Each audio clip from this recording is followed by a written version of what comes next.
geldi. Annem geldi. Annem geldi. Baba, Baba. baksana. Abiler geldi oğlum. Abiler geldi baba.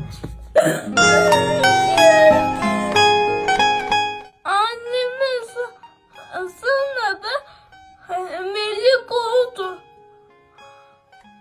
Annem melek oldu. O çok güzel kek yapardı. Evet, o da sana çok güzel kek yapıyordu. Bu annem. Annesi. Bu annem.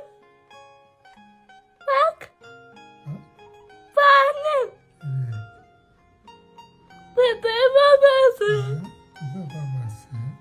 Bir de benim babam. Evet. Ay. Annemi küçükten çok özlemişim.